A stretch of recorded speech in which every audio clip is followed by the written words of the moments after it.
हैं आज की क्लास। तो आज की क्लास में हम देखने वाले हैं चैप्टर विद्युत आवेश एवं क्षेत्र यानी इलेक्ट्रिक चार्ज एंड फील्ड, उसका पार्ट थर्ड। ठीक है, पार्ट थर्ड। इसके फर्स्ट 2 पार्ट अपलोड हो चुके हैं, जिसमें मैं आपको बता देता हूँ फर्स्ट पार्ट में अपन ने क्या देखा था और सेकंड में क्या देखा था। फर्स्ट में देखा था कि विद्युत आवेश क्या होता है, कितने प्रकार का होता है, विद्युत आवेश कैसे उत्पन्न किया जाता है और उससे रिलेटेड न्यूमेरिकल्स।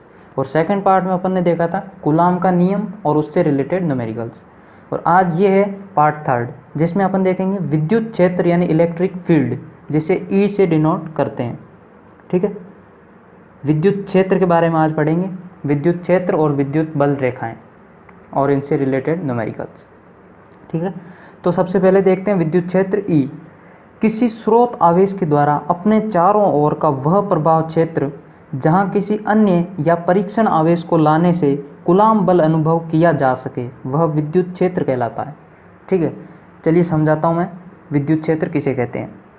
इसका कहने का मतलब ये कि अगर अपने पास कोई आवेश है, मान लो Q आवेश है, ठीक है, और मैं कोई परीक्षण आवेश Q0 लाता हूं इसके पास। ठीक है, परीक्षण आवेश में इसके पास कोई ला रहा हूँ Q0, तो ये इस पे एक बल अनुभव कराएगा। कौन सा बल? कूलाम बल। ठीक है, यानी कि ये Q इस पे एक बल आरोपित करेगा Q, जो कि होगा कूलाम बल। ये प्रतिकर्षण बल भी हो सकता है, आकर्षण बल भी हो सकता है, वो डिपेंड करेगा इन दोनों की प्रकृति पे, यानी कौन सा नेगेटिव कौन सा पॉजिटिव। अगर दोनों पॉजिटिव है तो प्रतिकर्षित करेंगे, या दोनों नेगेटिव है तो भी प्रतिकर्षित करेंगे, और एक पॉजिटिव एक नेगेटिव है तो आकर्षित करेंगे। ठीक है, तो अगर परीक्षण आवेश लाया जाता है तो उस पर एक बल अनुभव होता है, जो कि बल होता है कौन सा? कूलाम बल। तो वो कूलाम बल क्यों होता है? एक विद्युत क्षेत्र के कारण। इस Q आवेश के आसपास एक विद्युत क्षेत्र है, एक ऐसा प्रभाव क्षेत्र है जिसके कारण वो कूलाम बल अनुभव हो रहा है, और उस प्रभाव क्षेत्र को अपन क्या बोलते हैं? विद्युत क्षेत्र। ठीक है, इसकी एक और परिभाषा देखते हैं। ये अगर आपको समझ में आ गई तो आप ये याद रख सकते हैं, और ये दूसरी परिभाषा भी याद रख सकते हैं। दोनों में से आप कोई भी बोर्ड में लिख सकते हैं, दोनों सही है। चलिए विद्युत क्षेत्र की सेकंड परिभाषा देखते हैं। ये अपने काम आएगी फॉर्मूला निकालने में। ठीक है, विद्युत क्षेत्र का फॉर्मूला अपन कैसे निकालेंगे उसमें। तो इसमें ये कहा गया कि किसी आवेश के चारों ओर इकाई परीक्षण धनावेश पर लगने वाला कूलाम बल विद्युत क्षेत्र कहलाता है। ठीक है, कहानी वही है, उसके पास लाएंगे और कूलाम बल लगेगा। तो इसमें क्या है, जो विद्युत क्षेत्र होता है वो होता है F सदिश अपॉन Q, यानी कि जो कितना कूलाम बल लग रहा है बट्टा अपन कौन सा परीक्षण आवेश कितना लेके आ रहे हैं। ठीक है, तो इस परिभाषा से अपन क्या निकालते हैं इसका फॉर्मूला। तो इसका फॉर्मूला होता है E सदिश इज इक्वल टू F सदिश बट्टा परीक्षण आवेश जो भी अपन ला रहे हैं। तो विद्युत क्षेत्र बराबर कूलाम बल बटा परीक्षण आवेश। तो अब फॉर्मूला अपने पास है तो अपन इसकी क्या निकाल सकते हैं? SI इकाई। SI इकाई क्या होगी?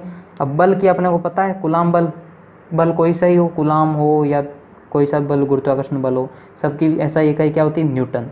तो न्यूटन बट्टा परीक्षण आवेश, यानी आवेश के परीक्षण हो या स्रोत हो, कोई सा भी हो, आवेश है तो आवेश की इकाई क्या होती है? कूलाम। ये अपने फर्स्ट पार्ट में देखा था। तो न्यूटन बट्टा कूलाम, ये इसकी हो जाएगी SI यूनिट। और इसकी एक और अन्य यूनिट होती है वोल्ट पर मीटर। ये अपन देखेंगे नेक्स्ट चैप्टर में। ठीक है, वोल्ट पर मीटर ये नेक्स्ट चैप्टर में देखेंगे।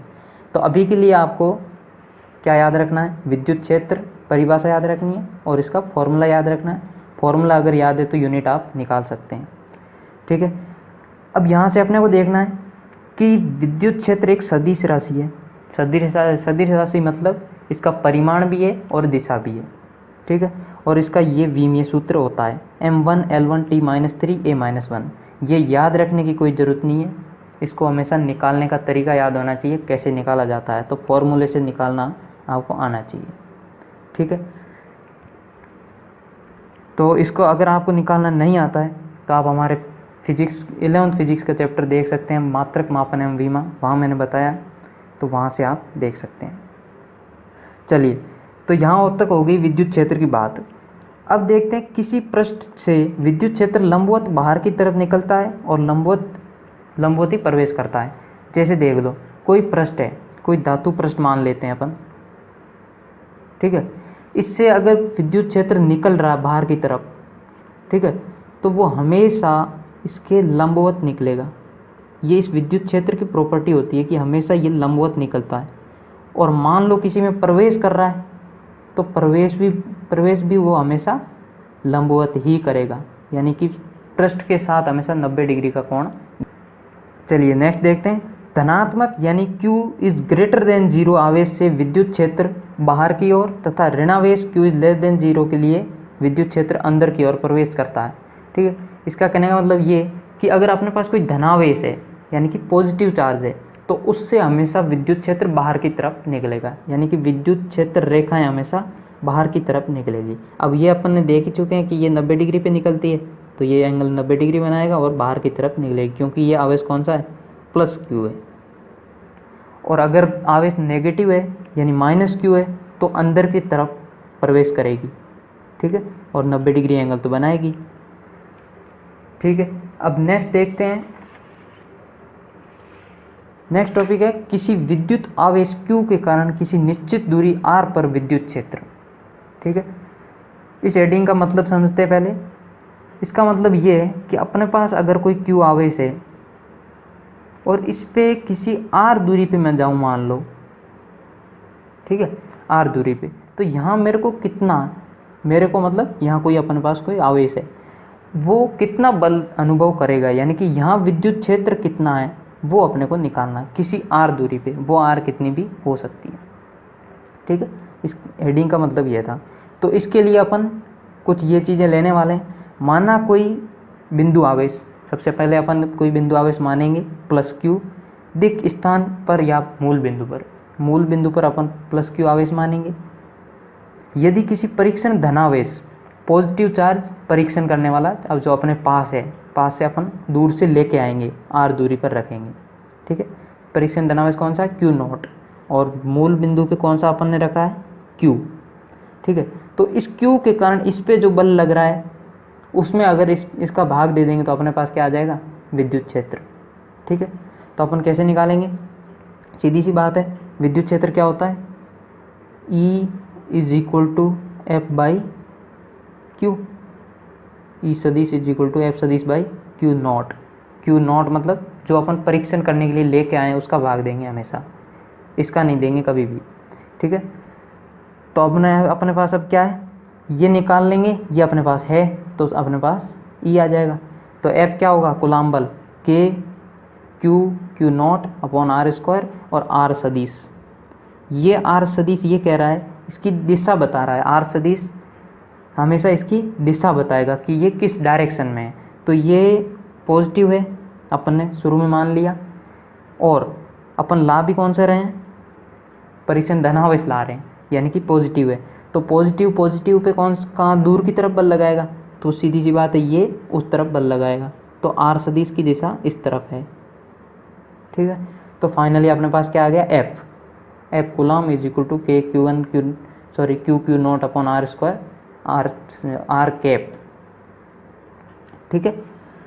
अब ये आ गया कूलाम बल में Q0 का भाग देंगे, अपने पास क्या आ जाएगा, EP, यानी कि इस बिंदु P पर विद्युत क्षेत्र जो कि इस Q से R दूरी पर स्थित है। तो EP सदिश is equal to F coulomb बटा Q0। तो EP सदिश इज इक्वल टू ये क्या था, कूलाम बल जो कि अपन ने अभी निकाला अपॉन Q0। तो यहाँ से जो आएगा Q0 का भाग दिया, Q0 से Q0 कट जाएगा, तो EP सदिश क्या आएगा, KQ upon R square R cap. ये R कैप अब क्या दिखाएगा, इस विद्युत क्षेत्र की दिशा को दर्शाएगा, यानी कि ये विद्युत क्षेत्र किस दिशा में है,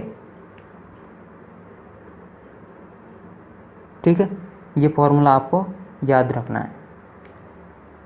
अब अपने एक एग्जांपल देख लेते हैं जिससे और आपको ये फॉर्मूला क्लियर हो सके। एग्जांपल ये कह रहा है कि यदि आवेश Q is equal to 2 coulomb पर कार्यरत विद्युत बल 100 न्यूटन है, तब उस स्थान पर विद्युत क्षेत्र की तीव्रता ज्ञात करो। यानी कि अपने पास क्या है, आवेश दे रखा है और क्या दे रखा है, कूलाम बल दे रखा है। उस स्थान पर अपने क्या निकालना है, विद्युत क्षेत्र की तीव्रता, यानी विद्युत क्षेत्र निकालना है। तो अपन जानते हैं विद्युत क्षेत्र बराबर विद्युत बल या कूलाम बल बटा आवेश। तो बल अपने को दे रखा है 100 न्यूटन बटा आवेश दे रखा है 2 कूलाम। तो अपने पास क्या आ जाएगा, काट दिया 50 न्यूटन पर कूलाम। ठीक है, तो ये थी किसी बिंदु आवेश के कारण किसी r दूरी पर विद्युत क्षेत्र कितना होता है ये। अब अपन देखते हैं विद्युत क्षेत्र का अक्सर मीनिंग क्या होता है, भौतिक अभिप्राय यानी फिजिकली इसका मतलब क्या होता है। तो किसी भी विलगित निकाय में उपस्थित आवेश पर विद्युत बल की दिशा ज्ञात करने के लिए अपन इसका काम लेते हैं। ठीक है, किसी चीज़ पर किसी वस्तु पर आवेश उपस्थित है तो उस पर बल कहाँ लग रहा है, किस डायरेक्शन में लग रहा है, ये निकालने के लिए अपन क्या यूज़ लेते हैं, विद्युत क्षेत्र का यूज़ लेते हैं। जैसे एक एग्जांपल देखते हैं, एक समान विद्युत क्षेत्र ई सदिश इस डायरेक्शन में बह रहा है। ठीक है, अब मैं मान लो प्लस क्यू आवेश लाऊंगा इसके अंदर, तो हमेशा प्लस क्यू, अगर प्लस क्यू लाऊंगा तो इस पर जो बल लगेगा कूलाम बल वो हमेशा ई सदिश की डायरेक्शन में लगेगा। जबकि अगर मैं उसी एक समान विद्युत क्षेत्र में माइनस क्यू लाऊंगा तो हमेशा उसके विपरीत डायरेक्शन में उस पर बल लगेगा। और बल का परिमाण क्या होगा वो तो अपने को पता ही है, क्योंकि यहाँ अपन जानते हैं ई सदिश is equal to F by Q होता था। तो एफ क्या आ जाएगा, क्यू ई। ठीक है, तो इस परिमाण का आवेश हमेशा अगर पॉजिटिव आवेश रख रहे हैं तो ई सदिश की डायरेक्शन में उस पर फोर्स लगेगा, और नेगेटिव आवेश उस एक समान विद्युत क्षेत्र में रख रहे हैं तो उसकी विपरीत डायरेक्शन में उस पर फोर्स लगेगा। ठीक है, तो इसमें यही कहा गया है कि यदि किसी एक समान विद्युत क्षेत्र में धनात्मक आवेश को रखें तो उस पर लगने वाले विद्युत बल की दिशा विद्युत क्षेत्र की दिशा में ही होती है।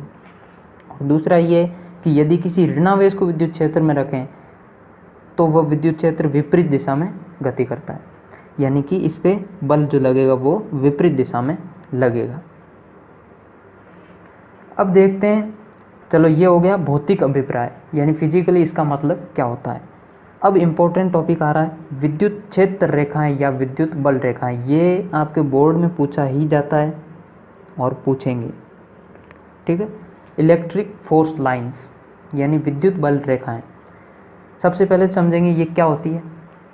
तो विद्युत बल रेखाएं वो बल रेखाएं होती है, यार वो काल्पनिक तो नहीं कह सकते, मतलब वो रेखाएं होती है जो क्या करती है, जो अपने को ये बताती है कि उस पॉइंट पर, किसी पॉइंट पर विद्युत क्षेत्र कितना है और किस डायरेक्शन में है। ठीक है, तो विद्युत क्षेत्र रेखाएं किसी बिंदु पर विद्युत क्षेत्र के परिमाण को व्यक्त करती है तथा उस बिंदु पर खींची गई स्पर्श रेखा विद्युत क्षेत्र की दिशा को व्यक्त करती है।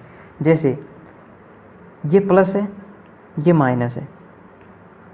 ठीक है, तो यहाँ से हमेशा विद्युत बल रेखा अपने को पता है पॉजिटिव आवेश से निकलती है और नेगेटिव में प्रवेश करती है। तो यहाँ से निकली और यहाँ प्रवेश कर गई। वैसे ये दूसरी है, ये तीसरी है, ऐसे खूब सारी जा रही होगी। ठीक है, तो इसका कहने का मतलब ये था कि विद्युत क्षेत्र रेखाएं हमेशा विद्युत क्षेत्र के परिमाण को दिखाती है, यानी किसी पॉइंट पे विद्युत क्षेत्र के परिमाण को दिखाती है। जैसे यहाँ मैं देखूँ तो यहाँ विद्युत बल रेखाएं पास पास है तो यहाँ विद्युत क्षेत्र ज़्यादा होगा, यानी कि परिमाण ई सदिश का क्या होगा, ज़्यादा। और यहाँ दूर देखूं तो यहाँ दूर दूर है, थोड़ी गैप ज़्यादा है तो यहाँ ई सदिश थोड़ा कम होगा।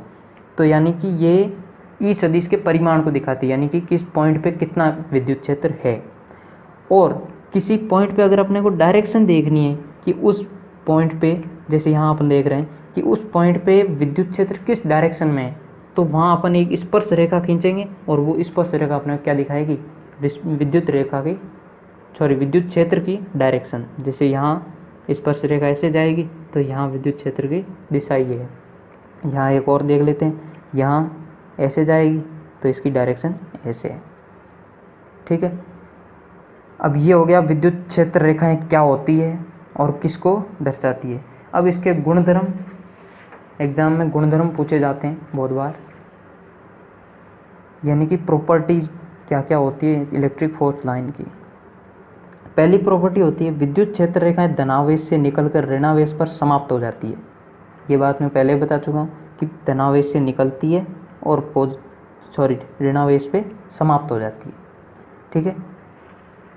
विद्युत बल रेखाएं सतत वक्र होती है, अर्थात ये मार्ग में टूटनी नहीं है।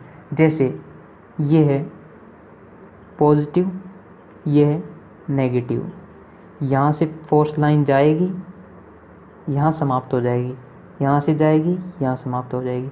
मान लो अपने पास कोई ऐसी है, कोई आपको एग्ज़ाम में पूछ लिया ऐसी, ठीक है, ऐसा कोई एग्ज़ाम में दे दिया कि ये संभव है कि नहीं है, तो हमेशा आप कहेंगे ये संभव नहीं है, क्योंकि विद्युत बल रेखाएं सतत वक्र होती है, बीच में कभी टूटती नहीं है। ये तो संभव है लेकिन ये कभी भी संभव नहीं है, क्योंकि ये बीच में टूट गई। तो इसका कहने का मतलब ये था। तो ये होगी सेकंड प्रॉपर्टी। नेक्स्ट देखते हैं, दो विद्युत बल रेखाएं कभी भी एक दूसरे को काटती नहीं हैं, क्योंकि कटान बिंदु पर एक ही समय में दो स्पर्श रेखाएं खींची जा सकती है, जिससे एक ही बिंदु पर विद्युत क्षेत्र की दो दिशाएं इंगित होती है, जो कि असंभव है। इसकी कहानी समझाता हूँ कि मान लो एक बार, इसमें ये क्या कह रहा है, दो विद्युत बल रेखाएं कभी भी एक दूसरे को काटती नहीं है। चलो मैं समझाने के लिए एक बार मानता हूँ, एक बार काट के दिखाता हूँ। तो क्या होगा, ये मान लो मैंने दो विद्युत बल रेखाएं कटा दी, आपस में काटती हुई जा रही है। ठीक है। अब अपन ने ये पढ़ा है कि किसी पॉइंट पर, अगर उस पर किसी पॉइंट पे यहाँ मान लो अपन कोई स्पर्श रेखा खींचें, तो वो स्पर्श रेखा क्या दिखाएगी अपने को, ई सदिश की दिशा दर्शाएगी। ठीक है, ये बात क्लियर है कि उस पॉइंट पे स्पर्श रेखा ई सदिश की दिशा दर्शाती है। अब यहाँ पॉइंट है, ये कॉमन पॉइंट है जो कटान बिंदु, इस पे मैं एक स्पर्श रेखा इधर भी खींच सकता हूँ, एक इधर भी खींच सकता हूँ, लेकिन अपने को पता है किसी एक पॉइंट पे एक ही समय पे विद्युत क्षेत्र सिर्फ एक डायरेक्शन में हो सकता है, दो डायरेक्शन में कभी भी नहीं हो सकता। तो ये कंडीशन असंभव है। इसलिए यहाँ कहा गया है कि विद्युत बल रेखाएं जो होती है वो कभी भी आपस में काटती नहीं है। कारण ये है, ये बहुत इम्पोर्टेंट है, ये सीधा क्वेश्चन कारण के साथ पूछा जाता है। छोटे छोटे कम नंबर वाला होता है ना, उसमें सीधा पूछा जाता है कि क्यों नहीं काटती है, उसमें आपको ये कारण लिखना है। नेक्स्ट प्रॉपर्टी देखते हैं, विद्युत बल रेखाएं बंद लूप नहीं बनाती है, ये धनावेश से निकलकर ऋणावेश पर समाप्त हो जाती है। ये मैंने पहले बताया, ये हमेशा यहाँ से निकलेगी, यहाँ समाप्त हो जाएगी। ऐसा नहीं है कि यहाँ से आप वापस भी आएगी, क्योंकि वापस आ नहीं सकती, यहाँ से कभी निकल नहीं सकती, यहाँ से यहाँ इसमें सिर्फ अंदर प्रवेश करती है, और यहाँ कभी प्रवेश नहीं कर सकती, हमेशा निकलती है। तो यहाँ से निकलती है और यहाँ प्रवेश कर जाती है, यहाँ समाप्त हो जाती है। तो इसका कहने का मतलब ये था कि कभी भी ये बंद लूप नहीं बनाती। बंद लूप मतलब यहाँ से निकल के वापस यहाँ कभी भी नहीं आएगी, यहाँ से निकलेगी वहाँ समाप्त। ठीक है। और ये विद्युत क्षेत्र की संरचनात्मक प्रकृति का सूचक है, यानी कि विद्युत क्षेत्र संरक्षित है, इसका सूचक है ये जो बंद लूप वाला। अब विद्युत बल रेखाएं कुचालक पदार्थों से पारगमित हो जाती है, लेकिन चालक पदार्थों से नहीं। अगर अपन कोई कुचालक पदार्थ लें, ठीक है, और कोई चालक पदार्थ लें, उसमें से विद्युत बल रेखाएं अगर निकालूं तो ये कंडीशन संभव है, लेकिन ये चालक है, चालक से अंदर से कभी भी नहीं जाएगी। चालक में हमेशा विद्युत बल रेखा ऐसे जा सकती है। ठीक है, समझ में आई बात कि कुचालक पदार्थों से पारगमित हो सकती है, मतलब अंदर से जा सकती है और जाती है, लेकिन चालक से कभी भी नहीं जाती है। ये आपको सीधा कॉम्पिटिटिव एग्जाम में पूछा जा सकता है, ऐसा कोई डायग्राम दे के। ठीक है। नेक्स्ट प्रॉपर्टी देखते हैं, एक बिंदु आवेश Q से निकलने वाली बल रेखाओं की संख्या हमेशा Q/ε0 होती है। ठीक है। Number of electric force line is equal to Q/ε0। ये होती है किसी आवेश Q के कारण निकलने वाली बल रेखाओं की संख्या, यानी कि कितनी बल रेखाएं निकलेंगी। ठीक है। जहाँ ε0 क्या होती है, निर्वात की विद्युतशीलता, ये अपन ने फर्स्ट पार्ट में देखा था। ठीक है। तो थ्योरी लगभग कंप्लीट हो चुकी है विद्युत क्षेत्र और विद्युत बल रेखाओं से रिलेटेड। एक एग्जांपल देख लेते हैं। एग्जांपल ये कि धातु का बना हुआ एक ठोस गोला एक समांगी यानी यूनिफॉर्म विद्युत क्षेत्र में रखा हुआ है। चित्र में दिखाई गई सही बल रेखा है, यानी कि कौन सी बल रेखा सही है। अब यहाँ अपने को ध्यान देना है कि ये धातु का बना हुआ है। ठीक है। तो अपन ने अभी देखा था कि धातु के गोले या धातु के किसी पदार्थ में से